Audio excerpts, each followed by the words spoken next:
आप देख रहे हैं पूर्वांचल। नमस्कार, आप देख रहे हैं पूर्वांचल यूपी लाइव। मैं हूं राजेश सुनकर। हमारे साथ हैं निषाद युवा वाहिनी के राष्ट्रीय अध्यक्ष सुशील चंद्र साहनी जी। और हम इनसे बात करेंगे कि इस समय मामला चल रहा है सिपाही और एक डॉक्टर के बीच में जो विवाद हुआ उस पर लोग अपनी प्रतिक्रिया दे रहे हैं, तो आप क्या कहना चाहेंगे? जी, सर्वप्रथम आपके चैनल के दर्शकों को सादर नमस्कार। चूँकि आप पुरजोर तरीके से जनता की आवाज़ उठाते हैं, ये बहुत ही गंभीर प्रकरण, गंभीर मुद्दा है और आम तौर पर देखें तो सोशल मीडिया पे बहुत छाया हुआ है।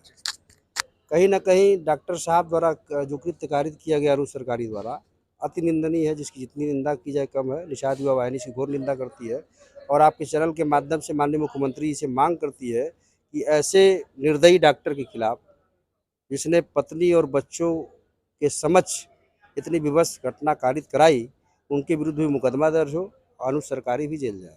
लेकिन जैसा देखा जाता है कि ये विवाद आपकी नज़र में क्या आता है?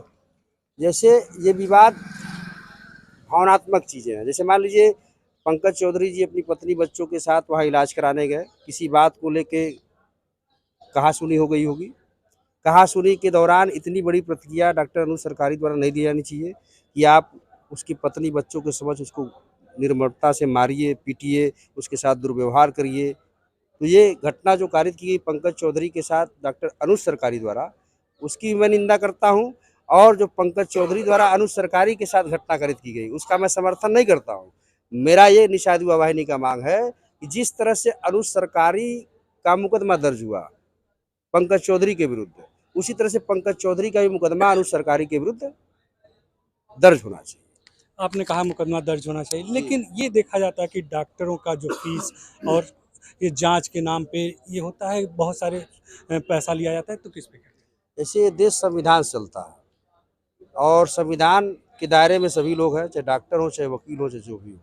और संविधान और कानून यही कहता है कि अगर एक व्यक्ति के साथ घटना कारित हुई, दूसरे व्यक्ति ने कारित किया, दूसरे व्यक्ति ने दूसरे व्यक्ति के साथ घटना कारित किया, तो दोनों व्यक्ति का मुकदमा दर्ज होना चाहिए और दोनों का समान रूप में पुलिस द्वारा जांच कराया जाना चाहिए। जैसा कि पहला दिन जिस तरह से समझौता हुआ कैंट थाने में, समझौता होने के बाद फिर ये प्रतिक्रिया हुई।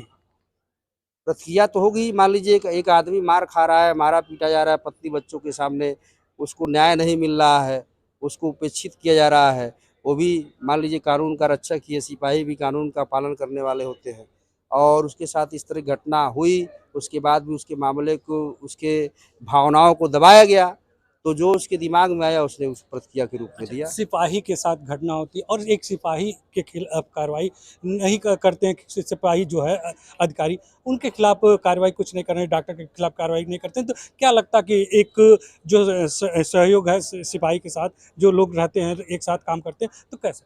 भाई सिपाही का पद सबसे न्यूनतम पद होता है पुलिस विभाग का। अब इसमें जिम्मेदार तो एसएसपी महोदय हैं। एसएसपी महोदय को जैसे जिस तरह से अनुज सरकारी का एफआईआर दर्ज किए, उसी तरह से पंकज चौधरी का एफआईआर दर्ज किए होते। वहाँ ना हमारी ज़रूरत होती, ना आप मीडिया भाई द्वारा मतलब इतना इस मामले को प्रचारित किया जाता जनता के माध्यम से।